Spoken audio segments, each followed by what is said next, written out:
am Andra Annette, and this is Lorilet Monegro, and we are Soul's Code. Back after a very lengthy break because we needed that time. In our professional lives, we do so much. She's a speech pathologist, I'm a nurse and a holistic practitioner, and sometimes we need to step back from what we do in our day to day just to refresh and enjoy time with family and friends and live our own lives, right? So we're back and we wanted to come in and just share some updates about what's going on in our lives. But tonight I want to keep it a little light. So I'm working on something and I'm going to switch the topic to something very light, like why we choose colors of food, right? I know this sounds like a crazy topic, but it has a lot of undertones, and we're going to see where this goes. So, when people think about white foods, they think boring, they think green is healthy, right? But the colors that people choose are usually culturally based. Some are individual underlying biases about different colors or spectrums that they've seen. Like when people think of rainbows for food, they think about children, right? So let's explore this conversation a little bit, Lorelette. What do you think about that? Sure. I wasn't even aware that we were going to talk about colored foods, but go ahead. No, but I think that everything that we're taught in life, we're taught through a lens or a scope of our familiar backgrounds, um thing interactions that we have over the course of our life. So I picked food because I like to eat and a little hungry at the moment. But also I'm working on something that's dealing with food right now. And even though it's a silly topic, it shows you just how that inbreeding from our family and those stories that we learn generationally and how we grow up with culture impacts things from food, but that food does interact with other things, just like there are underlying biases about how we think about something as basic as food, that if it's white, it has to be boring, right? And green has to be healthy because it's green, it means flush and from the earth, right? So um let's explore it a little bit. Yeah, of course. I mean, you want my thought on this, actually? Okay. Yeah, of course. Well, to be honest with you, it all has to do with the way we assign meaning to things, right? And language is one of those areas that, the minute we hear a word, we have mental associations with it. So I'm just thinking that, for example, like when you said green and people think luscious and people think all these things, and they're rightfully so because they're going to be informed by their past experiences, and they're going to make the association of the green grass, the green trees, the green things that grow, the green plants, right, the process Money. of growing, right.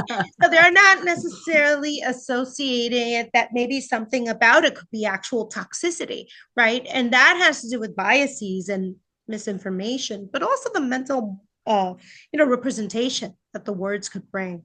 So in that sense, we have to start becoming, I guess, more aware of how we assign meaning to things, because something could be perfectly healthy and delicious and wonderful, and not necessarily be represented by what we get pitched on a regular basis, right? We hear too many things all around us, and we grow up with these false beliefs, all these weird things that may not even be grounded in any science.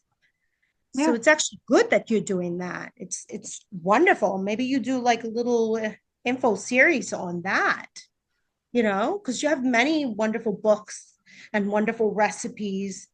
Hopefully people start checking them out, because I've been able to see some of your work, and I think that you're really magnificent. And unfortunately, sometimes people may not understand that, right? Because they haven't delved into what you are really trying to get them to see, right? And that is a pity, because sometimes I feel like they go for all these weird things that aren't healthy, that aren't based on knowledge or skills or an actual practice.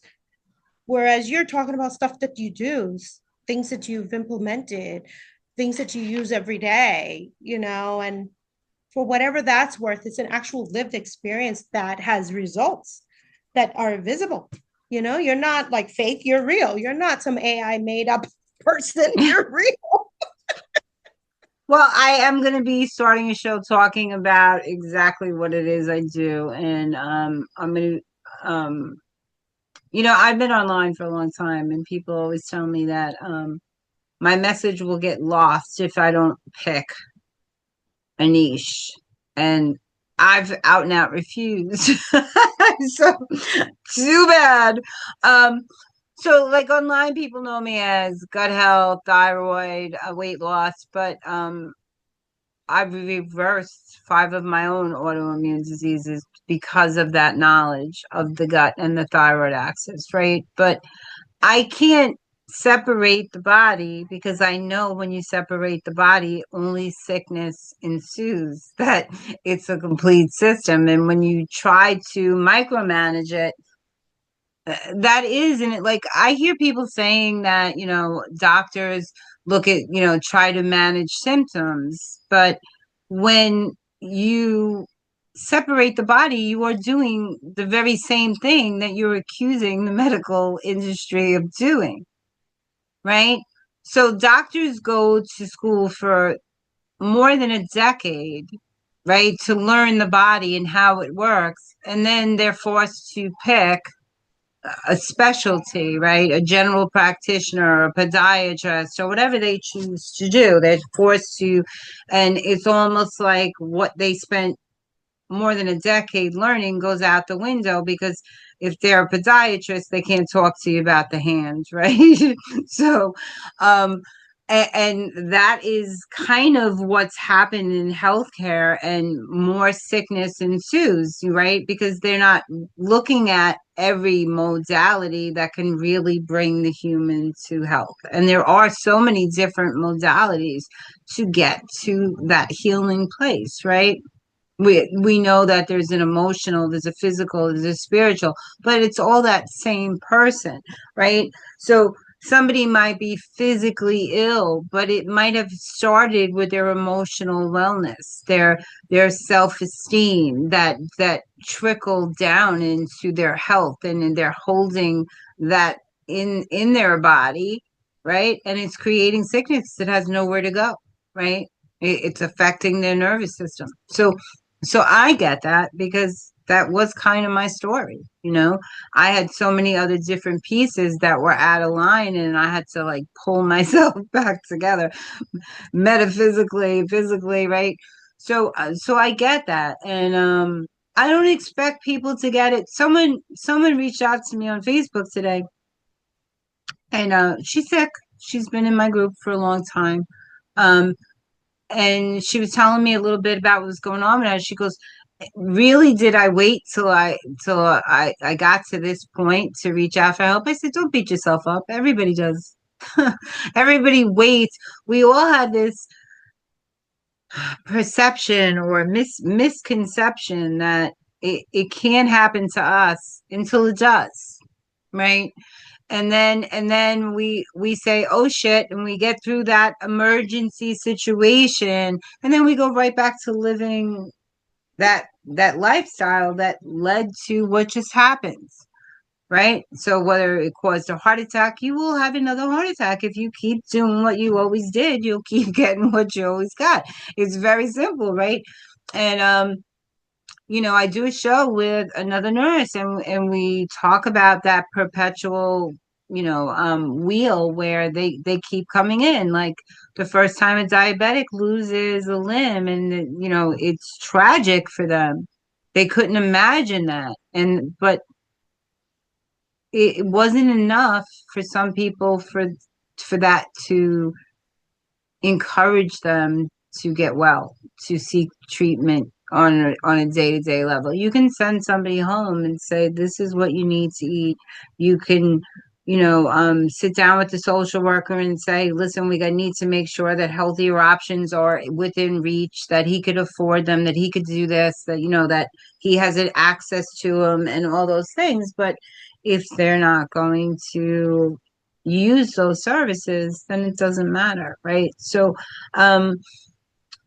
a lot of people won't ever get why I'm out here and why this is so important to me. And that's on them. That's not on me. That's not on me, because Oh, my absolutely. my message isn't going to change. I'm not going to change who I am. I've been doing this for 40 years, and I know what I'm saying to be true as clear as I know my name. And it's not that I'm not open to other people. I listen to people all the time. I hear supposed experts out there preaching all these things. I heard somebody who's very popular. I think it's on Facebook Reels, talking about thermogenic effects of food, and she didn't explain it properly. She was talking about someone already being in calorie deficit, and she actually reversed it, and she means well, and she's out there, and she was cute, and I sat there and I listened to it. She was trying to explain it, and um she has a lot of followers, but when I look at the followers, I'm saying, well, shame. It's a shame, because a lot of people aren't learning that correctly, right? And this is kind of the cycle out there. Someone stands up and raises their hand and says, hen's eggs are better than chicken, and everybody runs out and gets buys a hen and gets a different egg, right? But it's not really what people are saying that matters. It matters what's going on in your body, and we talk about this all the time. Tuning in, because two people can show up in that ER with this same exact condition. They're both having a stroke, and how we treat this person and how we treat this person is going to be entirely different, because we're going to look at this person's history and we're going to look at this person's history, and they are not going to be the same, because they are two different people with two different genetics, two different lifestyles, two different diets, right? So they might have the same thing going on, but we can't treat them the same. Mhm. This one might have access to healthcare, this might have none, right? So we have to broaden our horizons in retrospect to what we assign. We were talking about colors and biases and things like that, but what we assign meaning to, right? And instead of assigning meaning to what everyone else is saying, we should assign meaning to how it makes us feel and what's working in our body. When I eat this, I feel like this, right? Right. So, if I want to live a healthy life, then I will do this. But that's not just with health. That's with relationships. That's with jobs, your vocational life. I want to excel in my career, then you have to show up 100%, right? And put your best foot forward, right? Don't you We can't assume that people know our skills if we're not actively using them in our position, right? So unless we show up to that boss and say, hey, by the way, exceptional at A, B, C, and D, and I noticed you have an opening. Can I help? Mhm. Right? So, and people don't assign, people in today's society will often look to look for reasons why they can't make something happen. They look at the problem and they fail to see the solution. And that's clear across the board, right?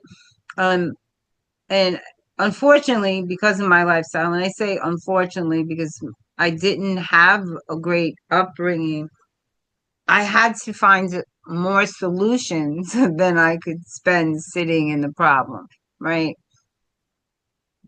So, and that's where it's at because I mean, you do fantastic work. I see what you do out there. But not everybody's going to get what you're saying either, right? So it's so everybody always says your mess to your message, and I believe that the people that need to hear it will. Because if when I'm talking about when I first started doing reels, I would talk about not going into clothing stores, that you're embarrassed to go into clothing stores. I learned that my waist is the exact same size as my neck. So I wouldn't go in the dressing room because I was embarrassed how I had what I had done, how I'd let myself go, right? That I put everything before me, and hence here I was, right? So, um,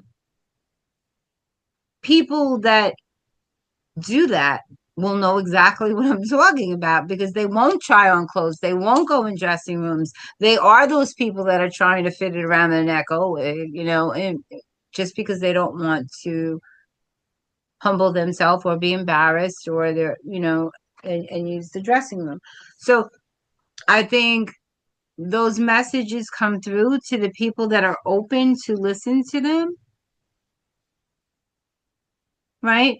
Just like when you're talking about the parents' role in helping their children and advocating for their children, I think that when you're talking about that and explaining the what is out there for them and open to them, that parents that identify with those type children with learning difficulties or speech impediments or um, things like that, they're going to be listening because that they can hear their child in that conversation, right? So we listen to and we assign importance to things that are important to us. So there's a lot of people out online that sit there and scroll those nutrition feeds and um, quick weight loss tips and all those things because they're really not ready for a solution, right? They're ready to scroll. They're still at that place where they're looking for an answer, but they're not looking inside, and that's where it starts, right? Nobody's born the way we turn out to be. You know, I did a show with somebody and they were talking about menopause and hormones, and I said, well, it's nice that they found something to blame it on. I said, but it's only a small percentage, you know. Now, people that are going through menopause probably think I'm a nut, but I went through menopause and I also knew what was happening in my body and the percentage at which your hormones change over the decades. And it's not your hormones as much as your lifestyle that's contributing to what's going on in your hormones. And people would rather blame the hormones than look at the lifestyle, right? So, and that's like those people that perpetually come in and out of the ER, you want to help them and you pray that one day they come in and they actually want that help. They're not there for a quick fix, but you do what you can.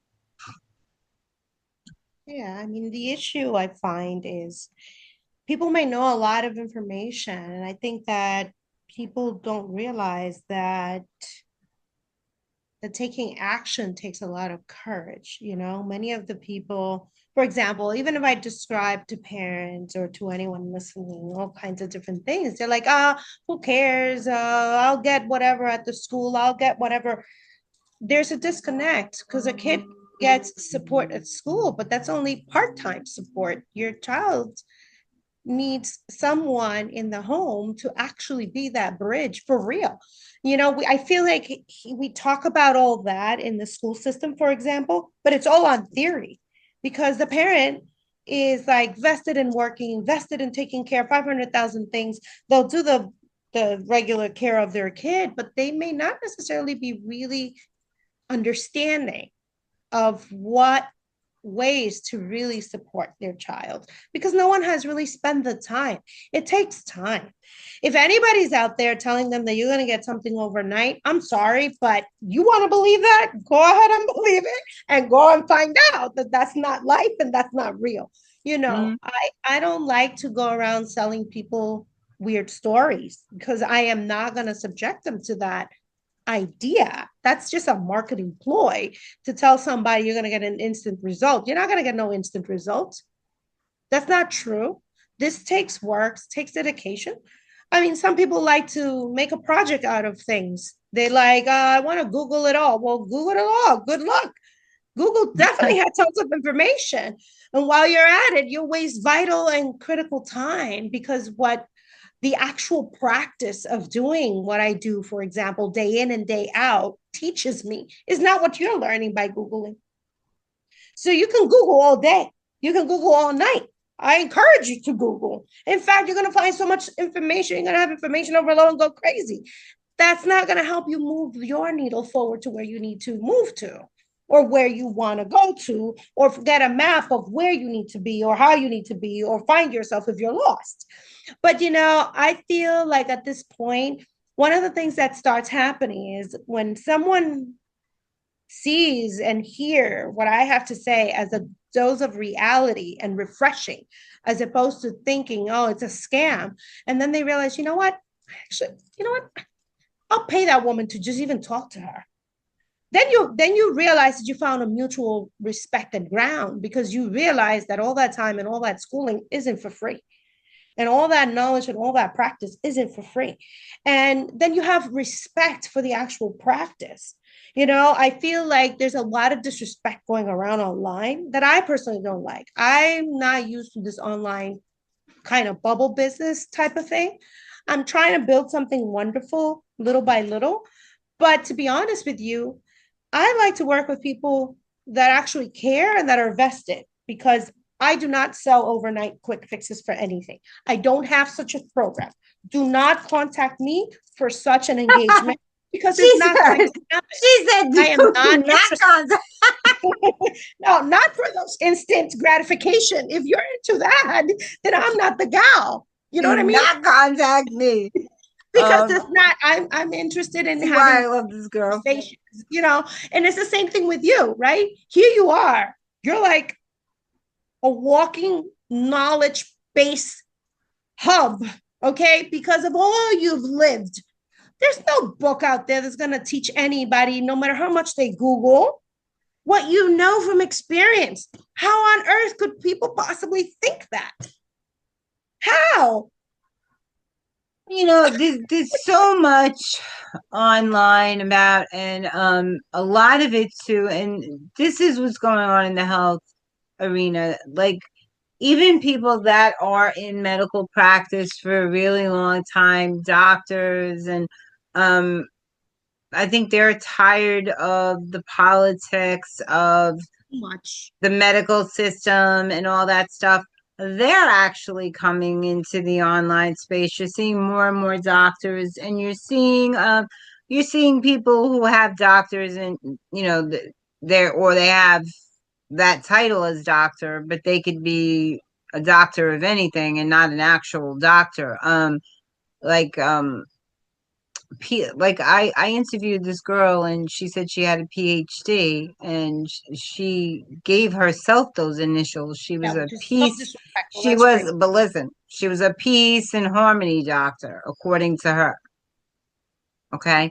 So yeah, but that's delusional, right? There are I know, but sometimes you just got to give people enough roots room to Yeah, hang that's themselves. misrepresentation, right? Like that's not cool. But there's a lot of misrepresentation going on. I interviewed another woman who said that she didn't really learn anything in nursing school. And I said, well, how sad for you, I'm sorry that you wasted all those years and didn't learn anything. Well, she said nothing that I could put into practice. Well, then you weren't in the same class I was in, girl, Mm, because, I'm still out here saving lives. I don't know. I don't even But know. it's I would because but introduce it's myself with the because title. she's doing hypnotherapy and she wants to sell that. So there's a lot of misrepresentation. I see people say the 10 things that could save your life that doctors aren't telling you. Like they're trying to make it look like the medical system is not as good as their coaching. And to me, that's kind of laughable because, I mean, they're not earning degrees in coaching. Now, there are colleges where you can go and learn how to be a professional coach, but Yeah, but I it's don't know. At that point, it depends because expertise has nothing to do with a coaching degree or coaching practices, right? Coaching is merely that I'll train you. Like somebody could be a coach for sports and not because they go to coaching, right? Coaching is just merely a process of learning. But, that I'm not so concerned because honestly, a person could go to coaching school and be horrific. So I'm not interested in that so much per se. More, I'm interested in the person's knowledge base and practice and how they can guide someone because they actually have tangible knowledge, skills, preparations, degrees, all these kinds of things. Like there you are, case in point. You are a person who has all of this experiences, all of these degrees, all of this knowledge base. And people sometimes don't understand why people who are highly intelligent go for these multiple degrees. The reason is because you want to deliver such great practice in your delivery of services. You want to be so awesome that you want to inform your understanding as you're doing it. So you actually branch out into other related and associated type of degrees and certifications to be able to be that cutting edge, that attuned, that high class and sophisticated. I am telling you, it is a pity, right? That in the online world, anybody could just go ahead. They woke up like this and decided that today they'll be whoever they're going to be. And because they're great marketers, they'll actually fool people as if they have anything besides their great marketing skills. And so there's an issue going on, right? And that is not only a trust issue, but also it's again the language and perception issue. I think, you know, one of the things that we fail to do is probably become great salespeople. We go ahead with I don't know. I think that we sell ourselves every day. Everything we do is selling ourselves. When we meet new people and we want to be friends, we're selling ourselves when we go for job interviews and things like that. I think there's different kinds of sales tactics. right. Tactical Like selling. there's this thing, ginkgo carcinogen or whatever the hell it was. It was some kind of diet pill. It's just coffee extract, right? But as soon as somebody took it and when it wasn't selling and changed the name and changed it to a weight loss supplement and everybody bought it and the guy became rich because he changed his message, right? So Right. but I'm not okay with the tactics they're using to sell. They're misinforming people and That's what playing on people's pain points to, I don't like it. I'm not okay with that, right? I saw some guy who I do respect today say, it's not about strategy today. It's about your message. Talk to their pain because they don't buy your strategy. They buy the fix to their pain. And I believe they do. I believe they absolutely do. You know, like they would respond to, lose 20 pounds in 10 days before they would like, I can help you lose weight, right? And I get that. But I just don't believe that pushing people's problems into their face helps them. I think it actually goes against what we're trying to help them achieve. We're trying to build their self-esteem, their self-respect. We're trying to change their mindset about where they're at now so they can get to where they're going to go. And I don't think you do that by belittling them or just to get that sale. And it may work from a marketing psychology, but I think it says a lot about where we've come to as a culture. Yeah, it does. It speaks directly to the dysfunctionality in which we are living in, where people just have no clue what's reality and what's true and what's not. And people just want quick fixes because they're in so much pain, without realizing that, you have to make an assessment. Where is it that you are? Where is it that you want to be? What was your past like? Where is your present right now? And where you're trying to get to? It's it's a whole process base, and people want to skip process and they just want the end goal.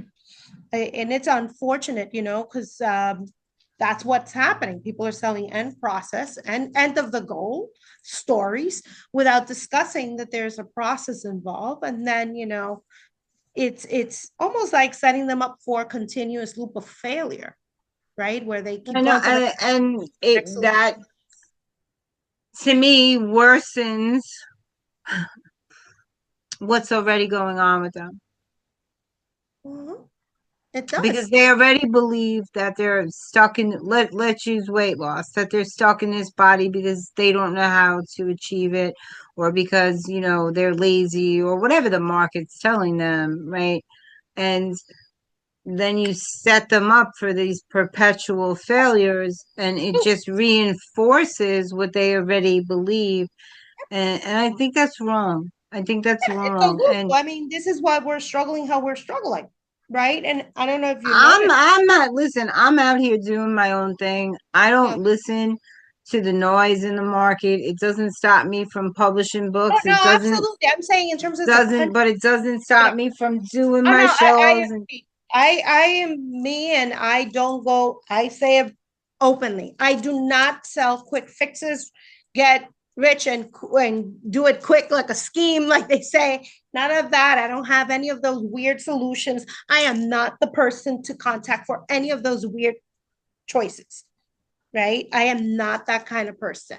There's a process about just anything, whether that be a mindset that has to be overcome, whether that be an actual practice that needs to be informed on how to do it, and you need guidance and you need support, whether that be, hey, I really don't know what's going on. I need to understand. Can you please support me in this? Can you show me what to do? Can you help me? Look, I got these papers, and then what does that mean? There are tons of people that are really lost, and they just have to get clear that it will entail them doing something, right? This piece of like taking action somehow is just removed from conversations, and it doesn't work. If it doesn't matter what's out there, if the person does not take action, nothing's going to happen. You could give them all the books, you could give them all the information, you could show them all the ways. And guess what? If you tell them that they got to cut down, I don't know, meat and potatoes for a week, and instead they decide they're going to double down on meat and potatoes for a week, then they didn't take action on what you asked them to do. They went ahead and sabotaged themselves into something else. So those actions, becoming aware of what is it that it takes, and deciding but to there's commit. there's a very low level of accountability because a lot of I don't stick anybody into a container. So you don't come into work with me and then get pushed into like a course porthole somewhere. You have to meet with me every week. And I don't want to hear that you didn't eat, That's what you I'm did saying, that you it's ate the weird. meat and potatoes and stuff. Right. So You got to because show I'm up. gonna call you on it, and I want to know why, what you were feeling, what led you to go for, why you're sabotaging yourself, what made you, um what can we It's do the same thing different? with me. You can't do meat and potatoes at the same time. All right, let's just cut out meat this week or Right. whatever, Like right? you have to But meet there me. has to be a conversation. There has to be accountability, right? Because that's really what we do. So I told you I do a show with another nurse, and she left her job that she's been doing for like God 35 years because she just can't take, she just can't be part of the low accountability or the blindness or You try to like do their part. how we have to teach um how we have to teach parents and stuff where things are happening in childhood with their kids and how the parents need this education and stuff like that. So she just walked away. That was my husband. My dog wants to be with me. She comes in at the same time every hour, and now she's gonna sit here and look at me until I put her on my bed. So So funny um because we don't see her. bye, Maggie. That's my baby. Um, so yeah, so and she just walks away from it, and she has other degrees to fall back on and stuff, but she said, I took this position because we really need to educate the parents, because it starts with the parents, and she said, and they're just blind, they're talking about what's happening with these kids when they're teenagers and when they're this and when that, but it starts with educating the Exactly. parent. Yes. Yes, So and I'm telling you, it goes both ways. One, the parents thinking, oh, it's a school thing, they got to take care of it. No, no, no, no, no. That child has your last name. Rethink your thinking. yeah. Rethink your thinking. Whoever it is that's listening to me, not a personal attack. This is about you realizing, oh, wait a minute. What? Yes, that's right. Your child is your child. And school has its own systems in place to educate as a whole. They're not there like just exclusively one to one, just thinking and designing stuff for one child. They have to educate a community of children. And so parents have to understand that there are certain things that no matter what, you as a parent need to go ahead and become proactive and decide, you know what, I do want to know. I do want to get trained. I do want this information. I do want to invest the time and effort to do this. And that goes whether it's for nutrition, whether that goes for, because we also have this issue with childhood obesity, right? We have a slew of issues going on, and turning our eye blind and like it's not happening is not going to make issues go away. It only is going to make them harder to face later. And it's not just childhood obesity, it's not just learning issues, it's not only ADHD and executive dysfunction, it's not only tantrums and behaviors that are really maladaptive and not okay. It's not just the mental issues, right? And I don't know when, But it's a culmination like of I don't know when people are going to realize, wait, we have work we to have a do. say. We have a We have to say. work. We have work to do that has Yeah, nothing to do but with institution. there's no accountability and there's no ownership. Everybody looks at where we're at, but nobody wants to look at the road that led it there, the Right. division throughout the country, Everything. I come from that world. It takes a whole family to raise, I It's mean, a a whole whole village. community to raise a child. So I get that. My girlfriend Nikki gets that. You know, Yeah. so these are just our opinions. We're not trying to Oh, push we're just, our yeah. opinions on you, but we are upset with where things have gone, and we just speak out about this because if we're gonna change the situation, then we have to be very clear that there's a problem and start working on the situation. Um, Absolutely. Put our best effort forward to be like, you know what? Fine. What are the things that I could do? How about I take my little corner and start doing what I can to become better at what I need to do on my end, right? Because, we're always going to be saying that the government, that the this, that the that. Well, I'm telling you, These are all programs for general use. No one's going to sit there one-to-one with people because it's just not feasible. It's not realistic. It's not realistic, and we need a lot more hands on deck when it comes to our children. We're going to leave it there tonight, and we want to thank you for joining us and listening to our crazy conversations. But we always have you in mind. We don't know what other people are thinking unless we get out here and we talk about these questions. So we'd love to hear from you. Feel free to leave your comments and um, tell us, what would interest you? What topic would interest you? If you don't like the ones we've been picking, we're always happy to share our opinions on all these topics. We want to thank you for joining us here on Soul's Code, and have a great night. Have an awesome night.